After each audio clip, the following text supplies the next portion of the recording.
konteks ya, konteksnya teman-teman ya, pemicunya. Nah, kemudian kontennya mana?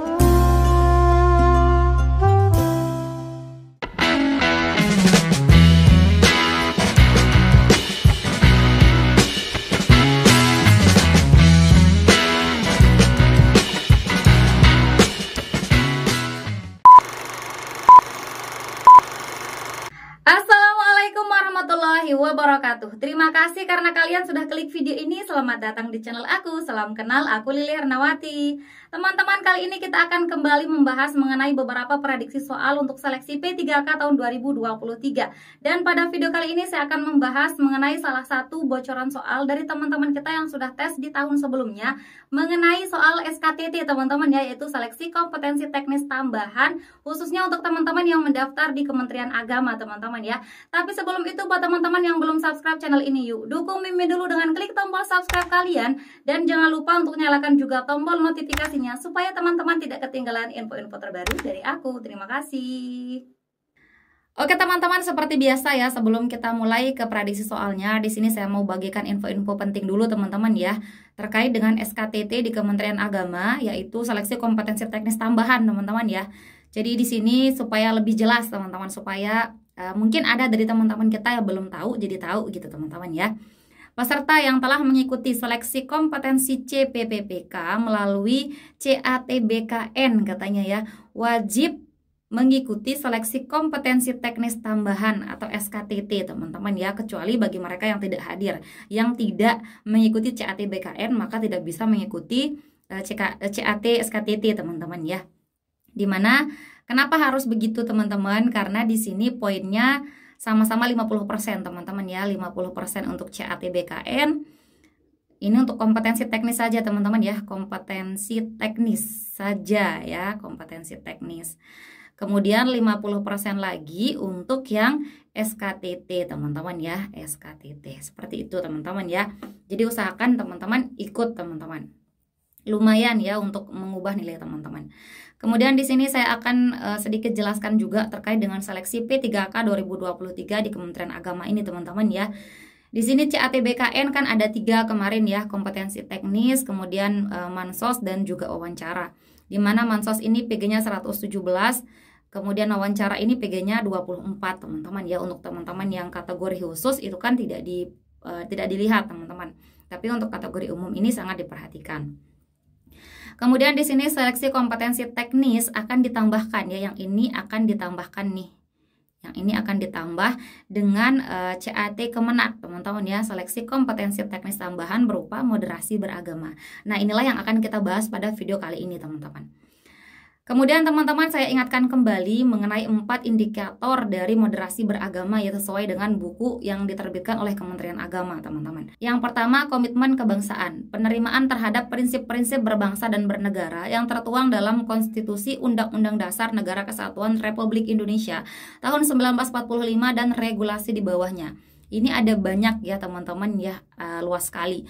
Ada undang-undang, pertanyaannya di tahun kemarin ada undang-undang dasar, ada juga Pancasila, ada juga dasar hukum gitu teman-teman ya. Banyaklah macam-macam teman-teman. Kemudian yang kedua terkait dengan toleransi, menghormati perbedaan dan memberikan ruang orang lain untuk keyakinannya. Memberikan ruang orang lain teman-teman ya, untuk keyakinannya, untuk mengekspresikan keyakinannya, untuk menyampaikan pendapatnya, untuk menghargai kesetaraan dan juga untuk bekerja sama teman-teman ya.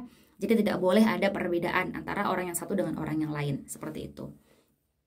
Kemudian yang ketiga, anti kekerasan, menolak tindakan seseorang atau kelompok tertentu yang menggunakan cara-cara kekerasan. Jadi harus apa? Ditolak teman-teman ya, menolak. baik secara fisik maupun verbal dalam mengusung perubahan yang mereka inginkan. Kemudian yang terakhir adalah penerimaan terhadap tradisi. Ramah dalam penerimaan tradisi dan budaya lokal dalam perilaku keagamaannya sejauh tidak bertentangan dengan pokok ajaran agama. Ingat teman-teman ya, ada banyak agama yang diterima di Indonesia. Tidak boleh teman-teman hanya berpendapat, hanya menjawab soal berdasarkan dari agama teman-teman sendiri saja. Nggak bisa teman-teman ya. Teman-teman harus fokuskan, harus menjawab soal seolah-olah teman ini adalah orang yang moderat. Meskipun mungkin kenyataannya tidak begitu. Teman-teman ya, karena di komputer kan tidak tahu apakah Anda agamanya apa gitu. Apakah Anda alasan Anda tidak moderat, apa kan mereka nggak tahu gitu ya. Di sistem CAT kunci jawaban sudah diatur sedemikian rupa supaya apa? Supaya sesuai dengan orang yang moderat gitu teman-teman ya. Oke, kita lanjut lagi teman-teman ke jumlah soal dan bobot nilai teman-teman. Ini berdasarkan P3K tahun 2022 teman-teman ya. Semoga tahun ini sama teman-teman. Jadi jumlah soalnya ada dua bagian, bagian 1 dan bagian 2. Bagian 1 ada 20 butir soal teman-teman ya, di mana itu ada 4 pilihan ganda A, B, C, D dan hanya satu jawaban yang benar, selainnya salah. Kalau teman-teman benar dapat poin 1, kalau salah 0 ya gitu ya. Kemudian soal bagian 2 itu ada 40 butir. Disinilah teman-teman kesempatan untuk menaikkan poin teman-teman ya. Kenapa? Karena dari 4 pilihan ganda A, B, C, D, semua jawabannya itu benar. Hanya saja rentangnya yang beda. Ada 1, 2, 3, dan 4. Kecuali kalau teman-teman tidak menjawab, maka teman-teman dapat nilai 0. Kemudian untuk keduanya ini, seluruhnya ini kan 60 butir soal. Teman-teman punya waktu 90 menit saja untuk mengerjakannya teman-teman ya, lumayan. Di atas 1 menit ya teman-teman ya. 1,5 menit lah ya untuk satu soal rata-ratanya. Oke teman-teman, kita lanjut dulu. Di sini saya mau bahas tentang Rabat Plan of Action. Ini keluar teman-teman ya di tahun 2022, PPPK 2022, dan ini masuk di soal bagian 1. Jadi hanya satu jawaban yang benar di sana. Ini saya lihat sendiri teman-teman ya, soalnya dari teman kita yang ikut tes ya, dan itu tersebar di media sosial gitu.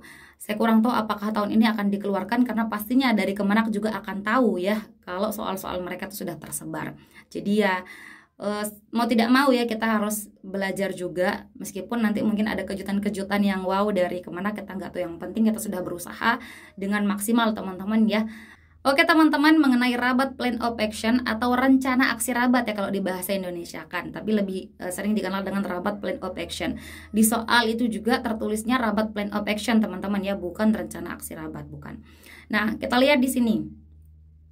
Rabat Plan of Action adalah larangan, teman-teman ya, larangan menganjurkan kebencian atas dasar kebangsaan, ras, atau agama yang merupakan hasutan untuk melakukan diskriminasi, permusuhan, atau kekerasan, teman-teman ya. Jelas ya teman-teman ya, larangan menganjurkan kebencian. Gak boleh teman-teman ya, atas dasar kebangsaan, ras, atau agama yang merupakan apa?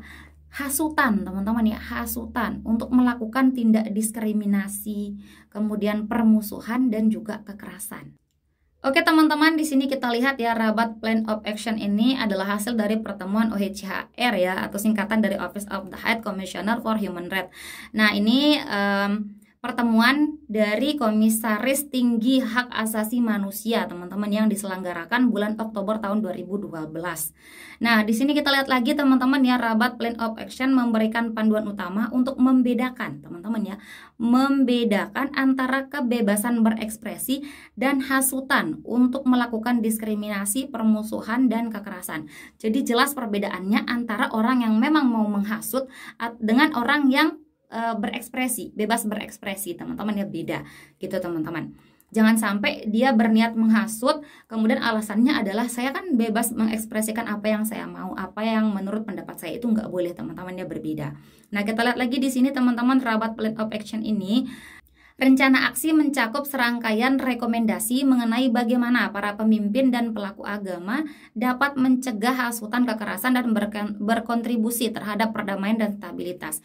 Ini tidak hanya masyarakat ya, tapi ya pemimpin juga, tokoh agama, tokoh masyarakat, dan lain sebagainya teman-teman. Kemudian kita lihat di sini di bulan Juli 2017 rencana aksi ini berisi rekomendasi dari konsultasi 2 tahun yang dilakukan dalam proses FAST. Proses ini merupakan, nah di sini ya dikasih tahu, proses FAST ini merupakan proses pertama yang melibatkan para pemimpin agama dan aktor dari berbagai keyakinan dan agama untuk mengembangkan strategi guna apa? Mencegah hasutan yang dapat mengarah pada kejahatan dan kekejaman, teman-teman ya. Jadi mencegah hasutan yang dapat berdampak pada kejahatan dan juga kekejaman, teman-teman. Nah, kita lihat di sini ya, konsultasi tersebut diselenggarakan secara global oleh kantor PBB untuk pencegahan genosida dan tanggung jawab melindungi, teman-teman.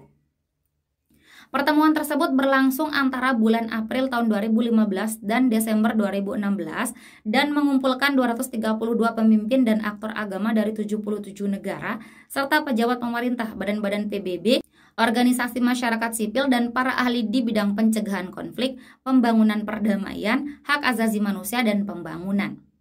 Nah, di sini sebenarnya tidak keluar seperti ini, teman-teman ya, tapi untuk menambah ilmu pengetahuan kita saja, teman-teman ya, supaya kita tidak tanya-tanya lagi, Rabat Plan of Action itu apa sih, teman-teman, gitu ya. Karena kemarin pas ada yang ngasih tahu saya bahwa ini yang keluar terkait dengan Rabat Plan of Action gitu, langsung saya kaget, apa itu ya? Saya juga nggak tahu, teman-teman, benar-benar nggak tahu waktu itu, teman-teman ya. Jadi supaya teman-teman yang belum pernah tes di tahun sebelumnya ini jadi tahu, jadi kita ya sedikit memberitahukan gitu ya, sedikit menambah informasi ataupun pengetahuan kita, teman-teman ya.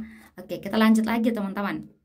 Nah, di sini terkait dengan uji ambang batas, teman-teman ya. Rencana aksi Rabat menyarankan batasan yang tinggi untuk mendefinisikan pembatasan kebebasan berekspresi. Nah, ini ada beberapa batasan untuk mendefinisikan pembatasan kebebasan berekspresi, hasutan kebencian, dan penerapan pasal 20 ICCPR. Ini saya tidak jelaskan kali ini, teman-teman ya, mungkin nanti kalau teman-teman berkenan di live atau di mana gitu, teman-teman, supaya tidak terlalu panjang ya. Nah, di sini kita lihat uji ambang batas Plan of Action itu ada berapa sih? Yang pertama terkait dengan konteks, teman-teman. Apa sih maksudnya konteks ini? Jadi secara gamblangnya, teman-teman ya, konteks itu apa sih? Konteks itu adalah pemantik atau apa yang membuat pemicu orang itu melakukan hasutan ya. Saya tuliskan ya, pemicu atau pemantik. Seseorang melakukan hasutan, teman-teman ya, hasutan kebencian gitu ya. Itu namanya konteks. Kemudian uji ambang batas yang kedua adalah status pembicara, atau ini dikenal dengan pengujar, teman-teman ya, di beberapa TO yang diikuti sama teman-teman kita ya, pengujar atau status pembicara. Nah, apakah status pembicara ini orang yang banyak didengarkan? Misalkan, apakah dia ini orang biasa, ataukah dia ini artis, ataukah dia ini pemerintah, ataukah dia ini siapa? Selebgram misalkan ya. Pokoknya orang yang terkenal misalkan ya. Kemudian apalagi tokoh agama, dan lain sebagainya, teman-teman ya, dan lain sebagainya. Tentunya berbeda efeknya kalau saya misalkan sebagai orang biasa menghasut Anda gitu ya. Beda efeknya dengan apa? Dengan misalkan saya ini seorang artis, misal teman-teman ya, yang misalkan penggemar saya ratusan ribu orang ya, atau jutaan orang. Kemudian saya menghasut melalui media sosial. Tentu beda efeknya antara saya yang terkenal dengan saya yang bukan siapa-siapa gitu, teman-teman ya. Nah, itu dia terkait dengan pengujar. Kemudian yang ketiga, niat untuk menghasut audiens terhadap kelompok sasaran. Niat itu apa? Maksud dia melakukan ujaran kebencian ini apa gitu, teman-teman ya. Niat ini tentunya benar-benar niat dimaksudkan untuk menghasut, bukan hanya sekedar dia iseng-iseng saja, bukan sekedar dia ini karena teledor dia saja, bukan karena itu, teman-teman ya, tapi memang dia sudah rencanakan untuk menghasut Anda gitu misalnya ya. Misalkan nih, orang yang sedang dalam peperangan misalkan ya, si A dan si B. Nah, si A ini misalkan sengaja menghasut orang-orang lain yang tidak termasuk dalam peperangan ini supaya apa? Supaya ikut mendukung dia dalam peperangan. Nah, itu maksud atau niatnya itu sudah jelas, teman-teman ya gitu ya. Jadi niat ini harus dipertimbangkan juga sebagai uji ambang batas dia ini Rabat Plan of Action atau tidak gitu, teman-teman ya. Kemudian yang keempat, isi dan bentuk pidato. Isi dan bentuk, atau kalau kata lainnya ini adalah konten, teman-teman ya. Kontennya apa? Kalau yang pertama konteks, kalau yang ini konten, beda ya. Kalau konteks itu pemicu, pemantik dia melakukan hal tersebut gitu ya, melakukan ujaran kebencian. Tapi kalau konten itu isinya apa, kalimatnya apa, perkataannya apa, ungkapannya dalam melakukan hasutan tersebut gitu teman-teman ya, isinya gitu. Beda isi dengan pemicu, beda teman-teman ya itu. Kalau isi itu kontennya. Kalau konteks itu, yang satu itu adalah pemicunya. Apa? Misalkan dia merasakan sakit hati yang mendalam gitu atau bagaimana, kita nggak tahu gitu ya. Itu konteks, beda dengan konten. Kemudian yang kelima, sejauh mana penyebarannya, batas ujaran ya namanya ya, batasan ujaran.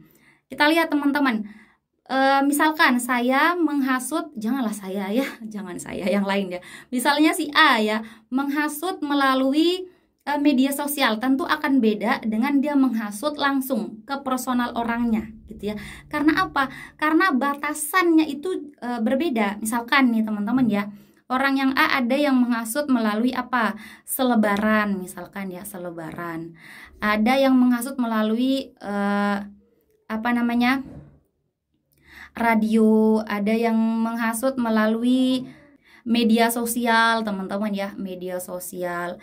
Kemudian ada yang menghasut secara langsung dan lain sebagainya teman-teman ya. Itu namanya batasan ujaran.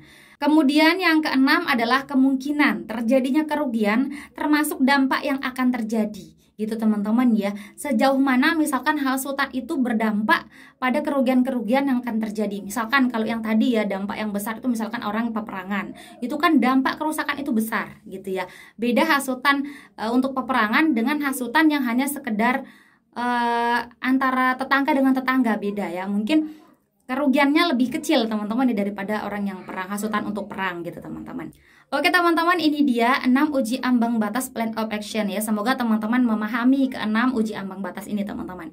Kita lanjut teman-teman ya. Di sini saya kasih satu soal, ini ada di ebook saya juga dan ini keluar di PPPK tahun 2022 teman-teman ya. PPPK 2022. Ini yang saya bilang teman-teman, ada yang kasih tahu saya, kok ada uji ambang batas rabat plan of action itu apa gitu katanya setelah selesai ujian gitu teman-teman ya. Nah soalnya seperti ini.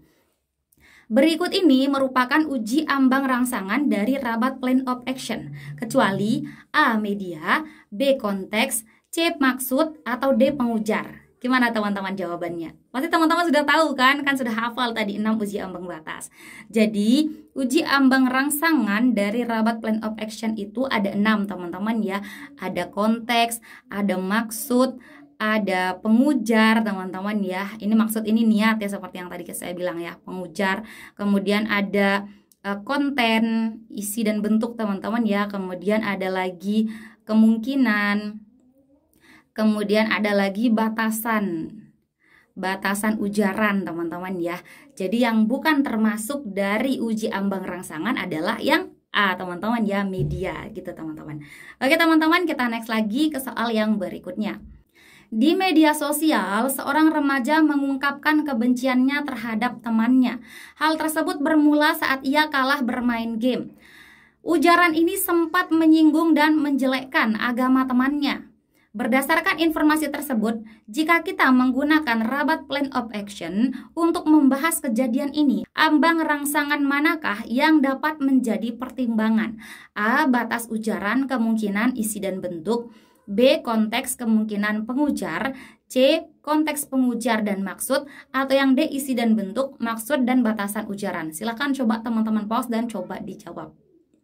Jika sudah, kita akan jawab bersama teman-teman ya. Ini adalah salah satu soal yang kemarin saat saya live di hari Minggu ya, tanggal 3 Desember. Itu ada yang ngirimin saya soal ini melalui chat di Zoom teman-teman ya. Dari Mbak FH Mbak Fitri gitu namanya ya, saya lupa. Saya kurang tahu ini soal dapat dari mana teman-teman, tapi mumpung ada soal ya kita bahas saja teman-teman ya. Nah, di sini kita lihat. Di media sosial, kita pelan-pelan teman-teman ya, di media sosial ini berarti apa? Ini adalah batas ujaran teman-teman ya, batasan ujaran teman-teman. Ya, karena ini termasuk dampaknya besar dibandingkan dengan Anda menghasut secara langsung daripada dengan Anda melalui media sosial, karena dampaknya lebih besar melalui media sosial. Banyak yang bisa melihat teman-teman ya. Jadi ini termasuk dari batasan ujaran. Kemudian kita lihat seorang remaja. Seorang remaja ini kan bukan tokoh besar ya, bukan pemerintah, bukan aktris. Jadi mungkin pengaruhnya akan sedikit teman-teman ya. Nah, jadi dia tidak termasuk dengan pengujar teman-teman ya, tidak termasuk pengujar ini karena dia kan hanya remaja gitu teman-teman ya disebutkan. Nah, kita lihat lagi teman-teman, mengungkapkan kebenciannya terhadap temannya nih.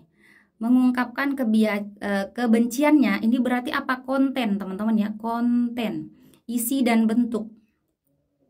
Isi dan bentuk. Kemudian apalagi, hal tersebut bermula saat ia kalah bermain game. Ini adalah pemantiknya teman-teman ya, pemicunya bermain game. Ini hal yang maksud saya tidak terlalu besar teman-teman ya, hanya karena dia kalah game aja gitu. Konteksnya dia kalah bermain game. Kemudian ujaran ini sempat menyinggung dan menjelekkan agama temannya. Nah, ini dia menjelekkan agama temannya teman-teman ya. Nah, karena ini menyinggung dan menjelekkan agama tertentu, maka ini termasuk dari apa? Kemungkinan, teman-teman ya. Kemungkinan apa? Kemungkinan terjadinya suatu kerusakan ataupun permusuhan, teman-teman gitu ya. Jadi, di sini yang termasuk dari uji ambang batas yang bisa digunakan adalah yang A teman-teman ya, batasan ujaran, kemungkinan, kemudian isi dan bentuk teman-teman, seperti itu. Kenapa bukan pengujar? Karena kan dia hanya remaja saja disebutkannya, dia bukan tokoh agama, bukan tokoh masyarakat, bukan seorang aktris, bukan seorang selebgram dan lain sebagainya teman-teman, seperti itu. Oke, aman teman-teman ya, jadi yang betul yang A. Hai teman-teman, buat teman-teman yang mau ikut PPPK untuk Kementerian Agama, di sini aku mau tawarin kalian untuk gunain e-book moderasi beragama dari aku teman-teman ya. Di e-book ini sudah ada bocoran soal dari PPPK sebelumnya, kemudian ada field report berupa soal-soal Pancasila, kemudian toleransi, undang-undang dasar, anti kekerasan, dan juga tentang tradisi di Indonesia. Jadi teman-teman, buat kalian yang ingin belajar lebih banyak mengenai moderasi beragama, yuk pesan e-book dari aku ya, dan jangan lupa langsung DM di IG aku. Terima kasih. Kita lanjut lagi teman-teman ke soal yang nomor 3. Seorang istri mengungkapkan kebencian terhadap suaminya dikarenakan dugaan bahwa suaminya berselingkuh. Hal tersebut belum lama ini sangat viral di sosial media. Berdasarkan informasi tersebut, jika kita menggunakan rabat plan of action untuk membahas kejadian ini, ambang rangsangan manakah yang dapat menjadi pertimbangan? A. Batas ujaran, pengujar, isi dan bentuk. B. Konteks, batas ujaran, isi dan bentuk. C. Konteks, pengujar, isi dan bentuk. Atau yang D. Pengujar, maksud dan batasan ujaran. Silahkan coba teman-teman pause dan coba dijawab. Jika sudah, kita akan jawab bersama teman-teman ya. Kita lihat di sini. Seorang istri kepada suaminya. Dia juga bukan orang terkenal teman-teman ya. Berarti tidak kita singgung mengenai pengujarnya teman-teman. Mengungkapkan kebencian terhadap suaminya dikarenakan nih, dugaan bahwa suaminya berselingkuh. Ini adalah apanya? Ini adalah konteks teman-teman ya, konteks pemantiknya teman-teman ya, pemicunya. Hal tersebut belum lama ini sangat viral di media sosial. Viral berarti ini apa? Kalau viral, batasan ujaran teman-teman ya, batasan ujaran di sosial media teman-teman. Kemudian apalagi teman-teman, kita lihat di sini mengungkapkan kebencian. Nah, di mana dia mengungkapkan kebencian di sosial media? Berarti ini adalah kontennya, isi dan bentuk. Isi dan bentuk teman-teman ya. Jadi jawabannya yang mana teman-teman? Ya, jawabannya yang B teman-teman ya, konteks, batasan ujaran, isi dan bentuk, seperti itu. Oke teman-teman ya, aman ya, udah mulai paham ya. Jika sudah teman-teman, kita lanjut lagi ke soal yang nomor 4. Seorang aktor Indonesia adalah pendukung tim sepak bola A. Suatu hari tim sepak bola A kalah saat pertandingan dengan tim sepak bola B. Hari itu terjadi pertengkaran yang besar antara para pendukung di stadion. Aktor tersebut menuliskan beberapa komentar negatif yang menghasut terkait tim sepak bola B di media sosialnya yang mengakibatkan warga semakin ricuh. Berdasarkan informasi tersebut, jika kita menggunakan rabat plan of action untuk membahas kejadian ini, ambang rangsangan manakah yang dapat menjadi pertimbangan? A. Batas ujaran, pengujar, isi dan bentuk, kemungkinan. B. Konteks batas ujaran, isi dan bentuk maksud. C. Konteks pengujar, isi dan bentuk dan batas ujaran. Atau yang D, semua benar. Silahkan coba teman-teman pause dan coba dijawab teman-teman ya. Jika sudah, kita akan jawab bersama teman-teman. Di sini kita lihat ya, seorang aktor Indonesia katanya. Aktor ini berarti kita harus mempertimbangkan pengujar. Teman-teman ya. Kemudian dia mendukung tim sepak bola A. Kita lihat lagi di sini teman-teman ya, hari itu terjadi pertengkaran yang besar antara para pendukung di stadion. Teman-teman, berarti ini ada kemungkinan terjadinya kerusakan dan permusuhan, teman-teman ya. Kita tulis di sini kemungkinan ya, kemungkinan. Terbaca nggak sih tulisan saya nih, jelek sekali. Kemungkinan teman-teman tulisannya ini ya. Aktor tersebut menuliskan beberapa komentar negatif yang menghasut terkait dengan tim sepak bola B di media sosial yang mengakibatkan warga semakin ricuh, teman-teman ya. Di sini karena apa sih sebenarnya? Karena dia kalah, teman-teman ya. Ini adalah apa? Tim sepak bolanya ini kalah. Ini berarti karena konteks ya, konteksnya teman-teman ya, pemicunya. Nah, kemudian kontennya mana? Kontennya dia menuliskan beberapa komentar negatif. Ini konten. Ya, teman-teman ya, konten. Terus di sini ya, isi dan bentuk. Isi dan bentuk. Jadi, kita lihat di sini teman-teman, mana dia? Batasan ujaran juga termasuk teman-teman ya, karena dia menulis di sosial media, teman-teman ya, media sosialnya. Ini berarti apa? Batasan ujaran, teman-teman ya. Batasan ujaran. Gitu, teman-teman ya. Jadi ada batasan ujaran, pengujar, kemudian ada isi dan bentuk, kemungkinan juga ada. Kemudian konteks juga ada, batasan ujaran, isi dan bentuk, maksud. Nah, maksud ini juga termasuk teman-teman ya, karena di sini dia dengan sengaja. Tidak hanya apa ya, tidak hanya iseng-iseng teman-teman, ini dia sudah merencanakan untuk apa? Untuk menulis beberapa komentar negatif karena dia sudah tahu teman-teman bahwa di sini terjadi pertengkaran. Gitu teman-teman ya, sudah terjadi pertengkaran, dia semakin membuat ricuh teman-teman ya, sudah ada tujuannya, sudah ada maksudnya gitu teman-teman. Kemudian konteks, pengujar, isi dan bentuk, batas ujaran. Ini juga betul. A betul, C betul, B juga bisa dibetulkan teman-teman ya. Jadi yang tepat adalah yang D, semua benar gitu teman-teman. Oke teman-teman ya, kita lanjut lagi ke soal yang terakhir. Seorang tokoh masyarakat menghasut para warga untuk membenci tetangganya. Hal tersebut bermula saat tetangganya memetik buah mangganya yang kebetulan sampai di halaman rumah si tetangga. Berdasarkan informasi tersebut, jika kita menggunakan rabat plan of action untuk membahas kejadian ini, maka ambang rangsangan berikut ini bisa dijadikan pertimbangan, kecuali A. Pengujar, B. Batasan ujaran, C. Isi dan bentuk, atau yang D. Konteks. Silahkan coba teman-teman pause dan coba dijawab. Oke teman-teman, jika sudah kita akan jawab bersama teman-teman ya. Kita lihat di sini dia adalah siapa? Tokoh masyarakat. Ini berarti termasuk di pengujar ya, pengujar. Kemudian menghasut para warga untuk membenci. Ini adalah konten teman-teman ya, isi dan bentuk. Kemudian di sini alasannya apa? Karena tetangganya memetik buah mangganya. Ini adalah konteks. Konteks teman-teman ya. Gitu teman-teman. Oke teman-teman, perhatikan kata terakhir ya, kecuali. Nah, A. Pengujar betul teman-teman ya. Kemudian batasan ujaran. Batasan ujaran ini kan tidak bisa kita pertimbangkan. Kenapa? Karena ini kan dia langsung menghasut secara personal ya, ke orang-orang saja, ke tetangganya saja gitu ya. Tidak melalui media sosial, tidak melalui selebaran, tidak melalui radio, tidak melalui TV dan lain sebagainya. Jadi yang B ini yang kecuali teman-teman ya, isi dan bentuk termasuk, konteks juga termasuk. So jawaban yang tepat di sini yang B teman-teman ya, yang memiliki poin 1, yang lainnya 0. Oke teman-teman, itu saja 5 soal kita terkait rabat plan of action teman-teman ya. Silahkan teman-teman nanti boleh kalau ada soal-soal atau misalkan teman-teman ada yang belum dipahami, boleh tulis di kolom komentar teman-teman ya. Atau teman-teman bisa sediakan dulu soalnya, besok saat saya live boleh diajukan teman-teman. Oke teman-teman ya, terima kasih, semoga membantu.